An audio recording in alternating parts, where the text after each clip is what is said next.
According to the Bank of Canada's latest study, first-time homebuyers are at the most risk of defaulting on their mortgages. Yeah, but you didn't see that one coming. Stay tuned as I break down Bank of Canada's latest study about the vulnerabilities of the Canadian real estate market. And if you are looking for some help on how to navigate this real estate market, whether you're buying, selling, or investing, and you just like my data-driven approach of how to navigate the kind of real estate market, and this is exactly what we do for a lot of our clients, we take a data-driven approach before we actually pull the trigger on making any kind of decisions for your family, and you want to work with me in that manner, you can book a call with me using the link that's right here. It's www.chatwithzen.com. Simply click on the date and a time that works best for you. And then when you see the prompt, fill in your name, email, mobile phone number, and the question you have for me, and then we'll chat then. Good day, Toronto. Welcome to another episode of Prime Properties TV. My name is Zhen, and I run and operate a RE/MAX in the Greater Toronto area, on top of making awesome educational real estate content just like this one for you. And if you're enjoying the content I'm putting out there, make sure to help me smash the like button and subscribing to the Prime Properties channel, because this way helps me educate a lot of the people who are out there looking to buy, sell, or invest in their first property, or even just kind of get an understanding of what the heck is actually going on in the real estate market. And on this episode, we are going to be talking about the Bank of Canada's latest study that came out last week that talks about the vulnerabilities of the Canadian real estate market. With all the things that are going on in the last little bit, with like interest rates going up, the bond market going up, which means the mortgage rate on the fixed rates have gone up. There's a lot of things that are going on right now. And the biggest thing I see right now from Bank of Canada's study is that first-time home buyers are at risk of defaulting on their mortgages the most.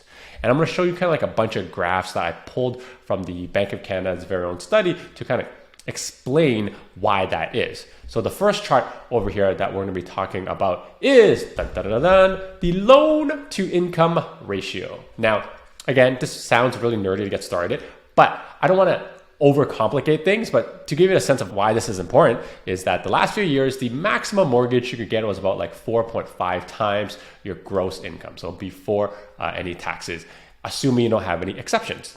Or, your mortgage was about 450% of your income based on this chart. And you can see over here that almost 40% of all first-time homebuyers in Canada are over this 450%, putting them at the most risk. For some, you may be surprised that only investors are making up 20% are over 450% of their income. But you know what?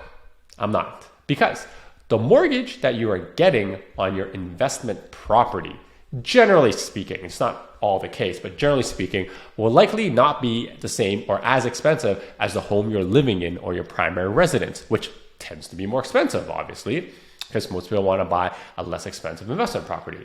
This doesn't mean that there's no risk for investors. It just means that the mortgage that the investor is getting is a smaller percentage of their income as opposed to the first-time homebuyer, which is usually the case because most investors tend to skew on the older side and are probably further along on their careers than the people who are buying their first home or first-time homebuyers, right? Now, this next chart shows you the total share of mortgages over this 450% loan to income ratio, right? Or LTI in this case. And you can see over here that it was as high as 25% during the peak market. So like this was during the rush for real estate during the pandemic. And now it's kind of back down to 14%. Two reasons. It's because the banks have tightened their lending requirements and buyers are now less likely to take out a larger mortgage. And, obviously the banks aren't allowing them to overextend themselves on these mortgages in a higher rate environment. It just, makes sense, right? The second reason is there is no longer any FOMO or fear of missing out to buy anymore. So people aren't rushing in and maxing out the amount of mortgage they can get. Now, this next chart talks about the loan to value, which is not the loan to income, but it's the inverted of what a down payment is. So an example is if you have 20% down payment, your loan to value is 80%. So you can see over here, first-time home buyers usually have the highest and they hover around 80%. Now, this is because they are extending the maximum amount of money they can get to buy their first home, which is normal. And this fluctuates around 80% because some first-time home buyers are able to go higher than 80% using insured mortgages. And with an insured mortgage, you can go up to 95%, not counting the mortgage premium, mortgage insurance premium on top. Now, investors are hovering around 75% because some of the big 5 banks mandate you to have 25% equity in your investment property, which is normal. And you can see over here that the repeat home buyer, generally a move-up buyer, has the lowest loan to value because they very much likely have equity from their first home and they're moving into second and they don't need to max themselves up anymore, or they choose not to.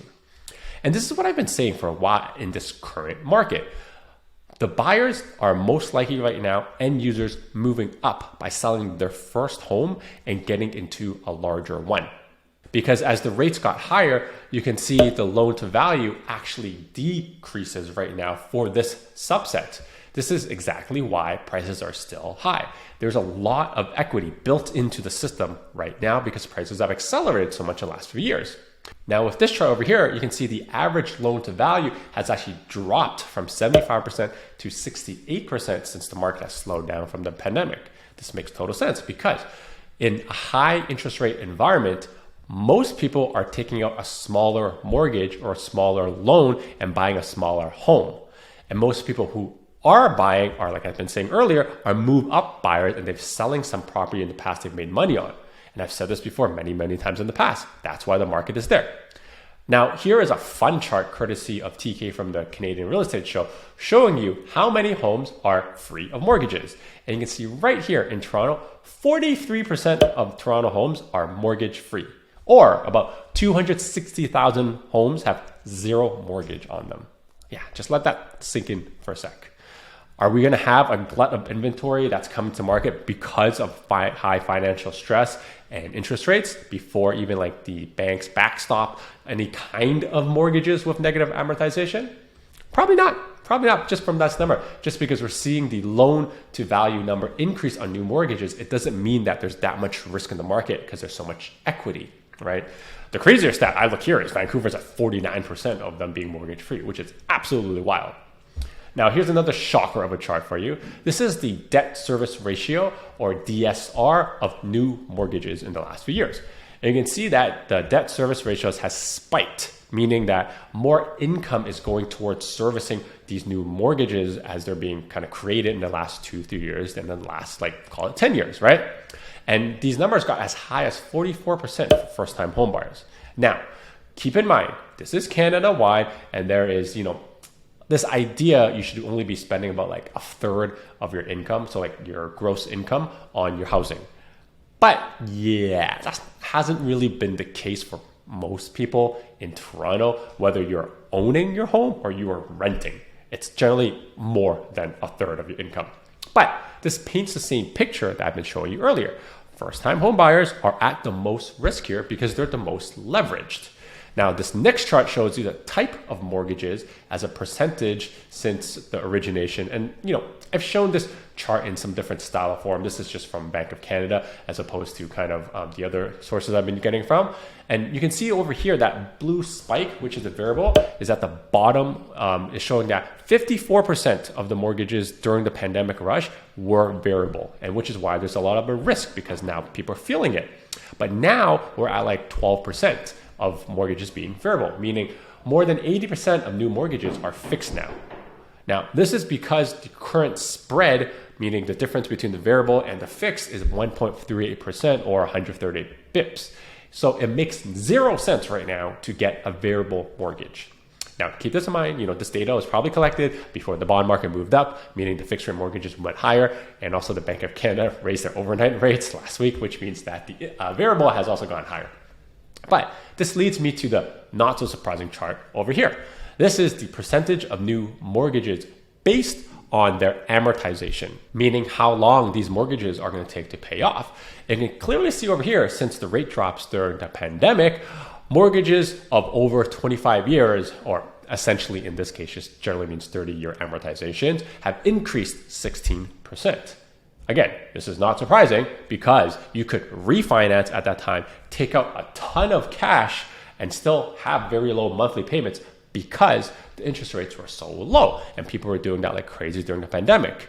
And keep in mind, at that point, you could buy much more home with the 30-year amortization as opposed to right now. Now, I would love it. Please, Bank of Canada, please do this. Show how many mortgages in this kind of chart in the green area that have amortizations of over 30 years. That would be great. Now, here's another, I would say, controversial chart from Bank of Canada. You can see since the pandemic rush for real estate, investor mortgages have increased by 7%, eating up a lot of the repeat home buyers in the first-time home buyer category. Now, this is not a small amount because it's decently sized. While this is, I say a large increase, like I've been saying, this is kind of a far cry from investors owning all the housing, which, is not the exact case because it's shown still end users. But I expect this to return to the norm of about like 20%. You can kind of see that slowly happening in the last 2 quarters over there because the interest rates have gone up and it doesn't make as much sense with capital costs going up. Now, here's another interesting chart. This is the expected price increase in the next 12 months from when they reported this, which is June 9th, I think, June 9th. And keep in mind, this is expectations from the Bank of Canada, not the general public, not my opinion, or not any other pundits, Bank of Canada. And you can see, Bank of Canada thinks prices are going up around 2% in most provinces, except for the Atlantic Canada provinces, which is closer to 4%. Are you going to listen to Bank of Canada where you want to invest? Now, the last few charts I want to show you about more delinquencies and defaults. And you can see over here that about 2%, only 2% of households are about 60 days in arrears on some kind of loan, meaning they have missed 2 payments if it's monthly, right?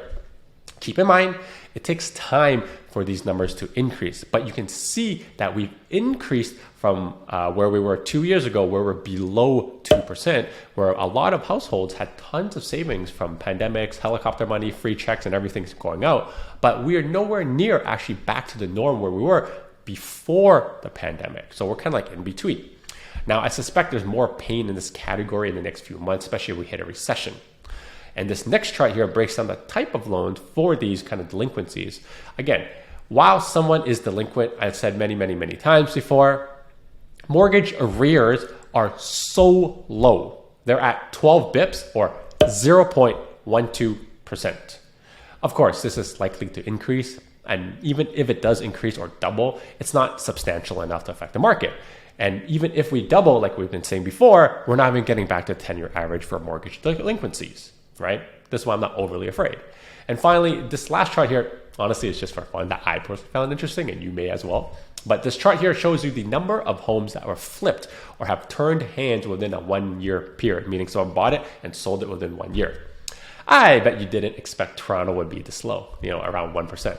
I personally did, but I was surprised that Calgary was that high at around 4%.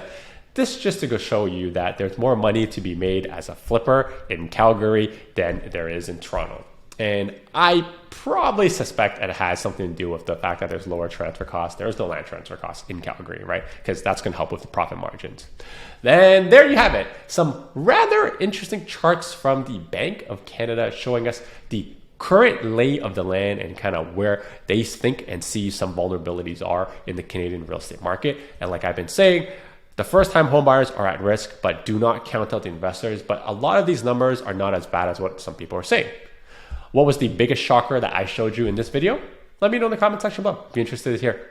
Now, if you enjoyed the way I present data and you would like to work with me in this very data-driven approach to buy, sell, or invest on your next property, because you just like my approach, right? You can book a call with me using the link that's right here. It's www.chatwithzen.com, and I operate the exact same manner for your personal situation when it comes to transacting and just taking data and then mixing of what you need and kind of what you want to do and kind of merging the two of them together. This way, when you do book the call, we can talk about your personal situation, mix that with the data to really determine whether it's the right time for you to buy, sell, or invest. Anyways, until next time, your move, your future. See ya! Now that I'm done watching this video, I think you should check out this video. And you know what? Why don't you check out this video too?